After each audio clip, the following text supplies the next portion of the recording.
আমি আমার গত ভিডিওতে বলেছিলাম যে IPv4 এবং IPv6 কিভাবে কাজ করে এবং অল এভরিথিং। সো এই ভিডিওর মধ্যে আমি বলেছিলাম যে IPv4 যদি শেষ হয়ে যায়, 4 বিলিয়নের উপরে বর্তমানে পৃথিবীতে ডিভাইস আছে, তাহলে কি ঘটবে এবং কিভাবে সেটি কাজ করবে।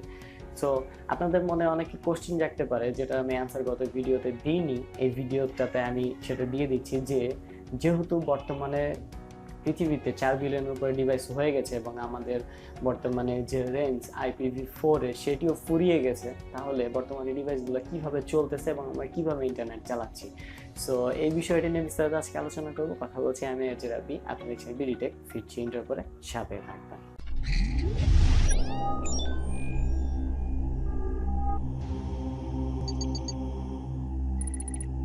কোশ্চেন হচ্ছে এটি যে আজকের দিনে যেহেতু 4 বিলিয়নের উপরে ডিভাইস হয়ে গেছে, সেহেতু কিভাবে আমরা ইন্টারনেট ইউজ করছি।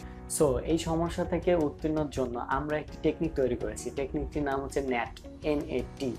নেটের পূর্ণ অর্থ হচ্ছে নেটওয়ার্ক অ্যাড্রেস ট্রান্সলেশন। আপনি কি খেয়াল করে দেখেছেন আপনার ঘরে যতগুলো মোবাইল ফোন কিংবা আইপি অ্যাড্রেস কিংবা অল এভরিথিং রয়েছে, সেগুলা আসলে আইপি অ্যাড্রেসগুলো কিন্তু ঠিক একই রকম। যেমন ধরুন আপনার ল্যাপটপের অ্যাড্রেস আইপি অ্যাড্রেসটি এরকম যে 192.168.0.20, কিংবা আপনার ফোনের আইপি অ্যাড্রেসটা এরকম যে 192.168.0.25, কিংবা আপনার টিভির আইপি অ্যাড্রেস হতে পারে এরকম যে 192.168.1.40। তো এই 192.168 থেকে শুরু হয়ে যত আইপি অ্যাড্রেসগুলো থাকে, এগুলো হচ্ছে আপনার লোকাল আইপি অ্যাড্রেস, যেগুলো আপনার রাউটার মডেম কিংবা আপনার ডিভাইসগুলো মূলত আপনাকে দিয়ে থাকে। কিন্তু যেটি এক্সটার্নাল আইপি অ্যাড্রেস হয়, সেটা কিন্তু ঠিক একই হয়ে থাকে। বিষয়টি আরো সহজ করে বোঝার জন্য মনে করুন আপনি আপনার কোনো ফোন থেকে একটি ওয়েবসাইট ব্রাউজের জন্য রিকোয়েস্ট করলেন আপনার ব্রাউজারে গিয়ে, এবং আপনার বাসায় যে রাউটার আছে ঠিক একই রাউটারে আপনার ফোন এবং যে ল্যাপটপটি কানেক্ট আছে সেটিও ইউটিউবে ভিডিও দেখার জন্য ব্রাউজারে গিয়ে youtube.com লিখে রিকোয়েস্ট করলো বা সার্চ করলো। তো এই যে রিকোয়েস্ট পাঠাচ্ছেন আপনার ফোন কিংবা ল্যাপটপ দুটি আলাদা আলাদা ডিভাইস থেকে,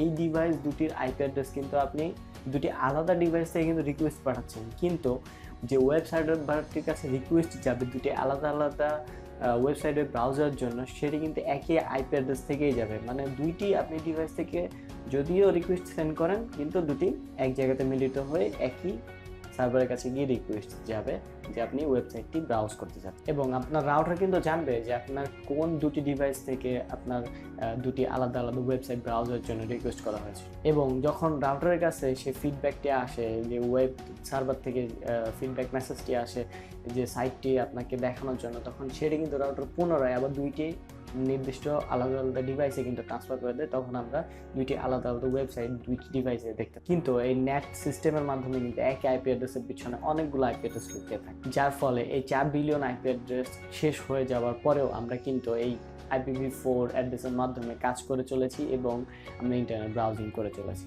আইপি অ্যাড্রেস নিয়ে আর কিছু সংক্ষিপ্ত আপনাদেরকে ইনফরমেশন দিতে চাই। এবং যদি আপনার আইপি অ্যাড্রেস চেক করতে চান, তাহলে আপনার মোবাইল ফোন কিংবা ল্যাপটপ পিসি যেটি হোক ওপেন করুন এবং ব্রাউজার ওপেন করে google.com-এ গিয়ে আপনি যদি লিখেন what is my IP address এবং সেটি লিখে যদি সার্চ করেন, তাহলে আপনি আপনার আইপি অ্যাড্রেসটি দেখতে পাবেন। আবার কিছু লোকজন আছে যারা আইপি অ্যাড্রেস ব্যবহার করে ইন্টারনেট ব্যবহার করে থাকে আর চিন্তা করে যে আপনার আইপি অ্যাড্রেস তারা চিন্তা করেন যে তার আইপি অ্যাড্রেস কেউ ট্রেস করতে পারতেছে না। আসলে এটি ভুল ধারণা।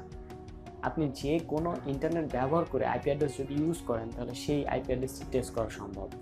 আর সর্বশেষ কথা হচ্ছে, আইপি অ্যাড্রেস পরিবর্তন করে যদি আপনি কোনো সৎ কাজ করতে চান, তাহলে সেটি করার কথা ভুলে যান। অবশ্যই কোনো অসৎ কাজ কখনোই করার চেষ্টা করবেন না, কারণ এই ট্রেস করা সম্ভব এবং আপনাকে খুঁজে বের করা যাবে। সো এই ভিডিও থেকে আমরা জানলাম যে আসলে কিভাবে আইপি অ্যাড্রেসগুলো কাজ করে এবং আইপি অ্যাড্রেস মূলত কিভাবে 4 বিলিয়ন হওয়ার পরেও আমরা এখনো ইন্টারনেট ব্যবহার করে চলেছি। এই ভিডিওটি ভালো লাগলে অবশ্যই ভিডিওতে লাইক দিবেন, কমেন্ট করে আপনার মূল্যবান মতামত জানাতে ভুলবেন না এবং আমার চ্যানেলটা সাবস্ক্রাইব করবেন। আজকের মতো এখানেই, সবাই ভালো থাকবেন। Till then, take care, tata.